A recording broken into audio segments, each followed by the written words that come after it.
And so we've been in business for 3 years now, and when we first started, it's kind of morphed into something more than I even thought that it could. When we first started, it was an herbal apothecary, but like I just had a few herbs, a few types of tea blends, a few tinctures, not much at all. I had only single herb tinctures, which is an herbal extraction and alcohol extraction. Oh no. And then I started responding to the customers' needs, the things that they would come in and ask about more often than once. Then I would turn it into a product that could be sold because it would meet the need that they had. So the first thing that everybody requested was something for stress and anxiety. So that's the first blend I put together that was beyond what we had, which was just basic things for like maybe sleep or something like that. And then just kept expanding the product line. Then we moved to creating tinctures that would align with our tea blends. And I'm just thinking in terms of talking to you, like if you were going to own your own herbal apothecary, or how do you take what you're growing and turn it into a profitable business? You know, you start with the dried herbs, selling those, you put products together, and how many ways can be made with the same types of herbs, you know, once you have your apothecary set up. What's a tincture? So a tincture is an alcohol extraction. I will show you. In fact, well, this is good because I can talk and answer questions. It's just a modest little closet, but what we do is it's a cool, dark space. So a tincture is an alcohol extraction. A tea is a water extraction. You can also do glycerin extractions. They don't last as long. These pretty much have an indefinite shelf life. As long as you keep it in a cool, dark space. Sometimes if it's not sealed off, the alcohol will evaporate. Do you need to get slide through here? Go ahead. We'll do a double extraction. But what we're doing is we have, and these are also, we sell all of these too. So basically all of the herbs we have as a single herb extraction, and then we will put them together as our blends. And then we will put those together, and then we'll sell that individually. So oftentimes people will come in and buy the tea and the tincture, because taking the tincture is like taking 3 cups of tea. So for acute outbreaks, or they're not tea drinkers, or they're traveling, or you know, if you're having something for sleep, you don't want to get up in the middle of the night and have a tea. So there's just different reasons. And then some people can't do alcohol, so they will do a tea if they're a recovering alcoholic, or they just can't, migraines or something like that. So that's one thing that we did that has boosted the business quite a bit. From the infusions, we continue to make our products. So we will have oils like massage oils, therapeutic massage oils. We do therapeutic bath soaks. We make our own, you know, all of this we make. All of this we make. It's exciting. This is the only thing that I haven't mastered yet. We kind of do it in the bath biz, but the shower steamers, we couldn't get it to hold its shape right. So I don't sell anything that I don't feel confident about putting out. Like I don't put out a deodorant because I can't get one to work for me, and I'm not going to risk it. So I'm not even going to bother putting it out yet. I do carry one from another all-natural maker. So that's in those cases that I will do that. But most of the additional products, sensitive to smell. Oh, it smells delicious. Yeah, you can go in there. You can all filter through here. So in this kitchen, believe it or not, we do everything small batch. So we're just making daily. And now this is Taylor, my niece. She is responsible for quite a bit of the production, back of house, especially the soap making. So she's an artisan soap maker. Here are some of the soaps that she's made. Awesome. So I'll just let you smell what we do. We make the soaps. You can pass them around.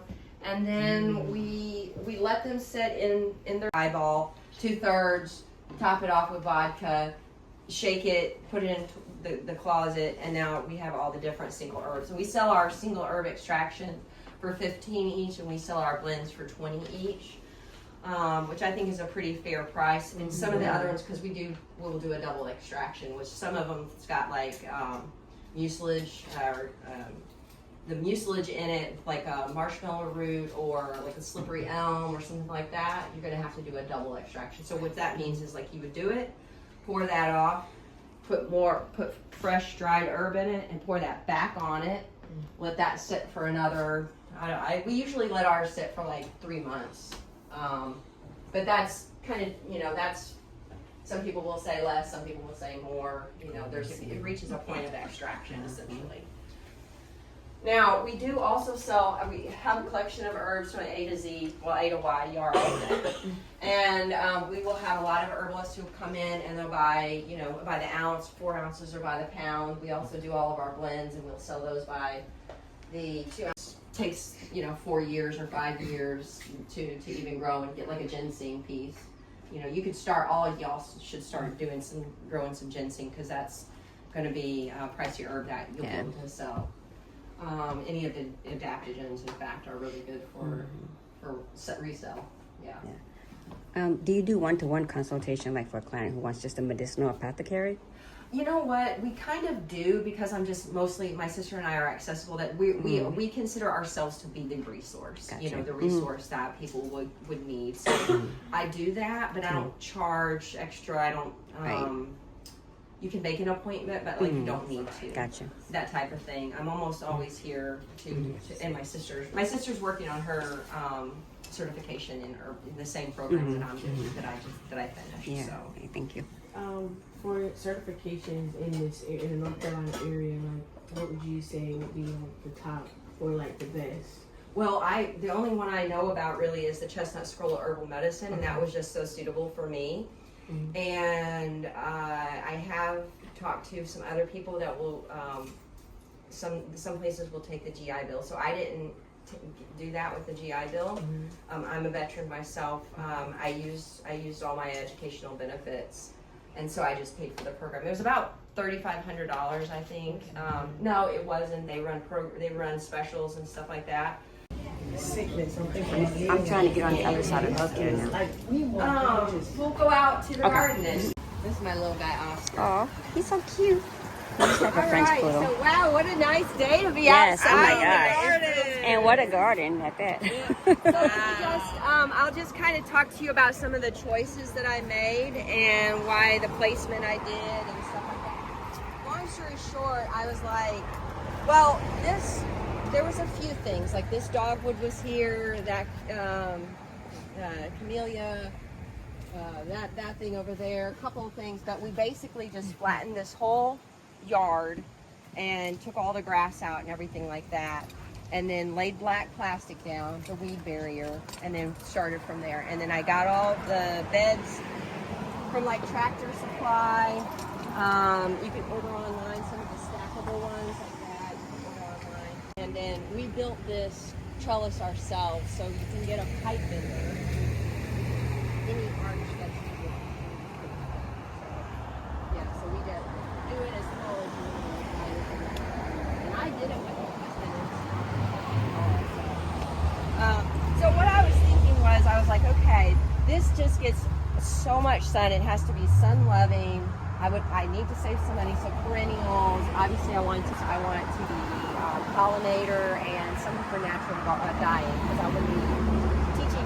One of the classes that I teach is an eco printing class, and it combines like printmaking and natural dyeing, and you get this really beautiful print. So I'm going to be teaching that and then doing natural dyeing, scarves, probably all sorts of stuff, indigo dyeing, shibori, that type of stuff will be. But it would be great to source that stuff from our garden. So I've got a lot of that already growing, and I've got some dyer's woad and stuff like that has to be used like right on the spot, which would be kind of fun to just test that method. So yeah, so then it was like English garden, cottage garden, and then it went from there. So once I got the corner spray off, the spritzers that would spray, and it just kept getting like powdery mildew because the water would land on that and cause all sorts of issues. Believe it or not, this is one dahlia. This thing is one dahlia. But what I recently, so now we've just gone for this drip irrigation all throughout, wound around in there. You can see it. I wanted to show you in this bed because I just kind of did some pruning on this bed in here. And I like that so much better. The other nice thing is it can be going on in the heat of the day. It's not going to hurt your plants. You don't have to worry like, oh, I'm going to get out here too late or whatever. It just can come up. And so I didn't know I had it in there, something I brought from home. Then a kid came through, found my shears, took them all down when nobody was looking. And then they got a lot of water on them, and I thought they died. So I pulled out, and then here they are this year. I can't even believe it. So I got milkweed in here, a lot of coneflower, which I harvest all through the year. I just leave harvesting. The bees love that. They love this bed so much. I've got rose and flower. Oh, that's beautiful. I mean, isn't that spectacular? Yeah, that's wonderful. That is. What is passion? So Is it passion just flower is a gentle nervine. Yeah, you take it for sleep and for nerves. So nerves? look Okay. at this. These are the fruits. Wow, look at that. Oh my That's goodness. wonderful. I know. Oh my God. So look at this. They I know. love That's it. beautiful. He's Look just at the chilling bees. in there. And this Rose of Sharon is so addictive to the bees. They just get up here Yeah. inside there and they will sleep. And I really feel like that this is a nervine to them. Yeah. Because Makes them happy and well, they'll cozy. get totally white and then they just fall asleep like that on the top, draped like that. It's hilarious. Culinary bed. I've got all sorts of mint. I just went through here and I did a big harvest, but as you can see, we've got goldenrod growing up now. In among, I've got mint. This is wild blue violet. This is really a lot of medicinal quality too. It's like taking a half cup of this is like taking 3 oranges. The vitamin C is so much. It's just wild. It grows. If anybody ever wants any, come. I will give you a plug of it for you to start at home. In the fall, when I'm dividing things, you can come and get some skullcap, marshmallow root, bone set, pretty much anything. I'm willing to share because it's weeds and it just keeps growing. So yeah, it's going to keep growing. And some things, okay, so at home we'll start, these are our hibiscus rosella. This is one we've used for our tea. And as you can see, it gets pretty tall, pretty quick. So yeah, so it's Smell got is the sweet. salicylic What acid. Well, aspirin? that's what you're smelling is basil. basil? So I've Yeah, got the 3 basil. types of basils and trees in here. I got gosh, that's I think it's called the Genovese Ooh, basil. oh yeah. I used to have a And bunch of then, that. this is a Prussian A mosquito basil, I repellent think, or going up. maybe Yeah. different type of basil. I can't remember. And then this Oh is yeah, that smells delicious. this is my favorite. This is holy basil. Oh yeah. It's already going Yeah. season. Yeah. So this is holy basil, and we just grow the heck out of this. We start this from seed every year, and then by the time whatever's in here is dead, I pull wow. it out, Smells so which is good. actually evening primrose. So evening primrose will grow right back here. Well, this is dead. This we put in, and this will fill out here, and we'll just keep harvesting this because this is an adaptogen, and it's really very good for you. So we do sell a lot of that. We've got, this is skullcap. This is a gentle nervine. We've got yarrow here. It's a blood coagulant. It's an astringent. Wow. And as you know, roses are both gentle nervines too. So that's in our sexy time tea. Yes. Sexy time. Yeah, aphrodisiacs. And then we have a little, you can just order them from Amazon. You can order worms from Amazon. Like saw the aphids and stuff, right? Yes, exactly. So right here, this was sort of like always like, I'm going to get to this garden eventually later. So that's kind of where this garden is. It's a work in progress. There's no irrigation or anything out here just yet. That'll come. But in the meantime, I'm putting when I get the plugs of yarrow, I'm putting the plugs of yarrow. And then I will just kind of go around and keep them trimmed up. I will let these come up and flower out, but for the most part, I'm trying to just keep the weed for you guys. Oh, that's okay. Oh I wow. wanted to show. So I'm an artist, so I'm doing art props for the shop. Yeah, come on in, and drying the herbs. So, and then if we're in between, like rotating the shop out, stuff just gets So you dry them this way instead of hanging them? Yeah, because you will. Like, I found that way to be impractical because, first of all, I didn't have any, like, hangable space. Then as they would dry, they would slide out, and I felt like I was just wasting, and then so much would just drop down. More skull cap. This is why I was saying, guys, I will happily share my skull cap with you. I will happily share yarrow with you in the fall or winter. I will cut this into 4 quarters and just put it elsewhere. I'll show you the side garden, and I'm working on like creating a carpet of yarrow. Anise hyssop.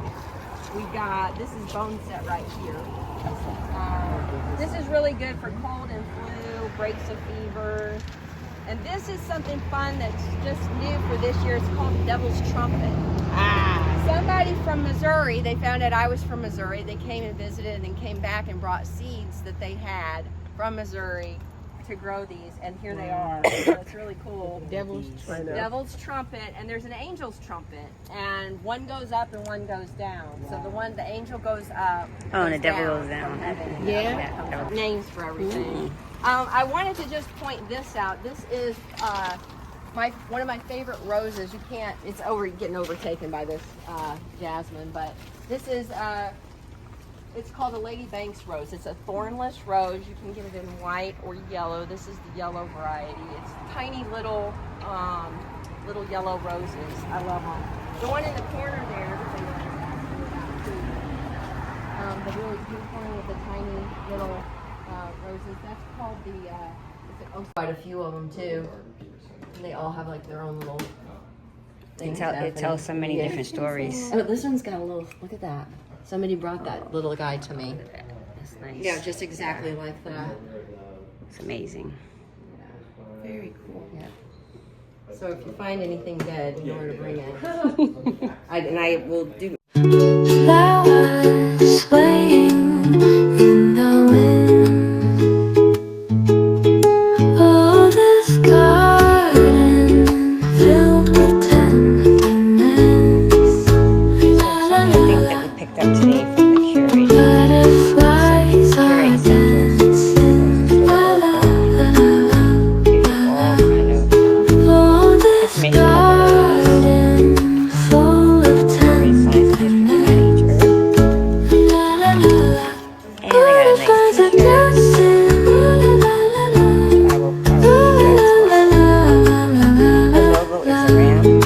Oh, this garden full of tenderness.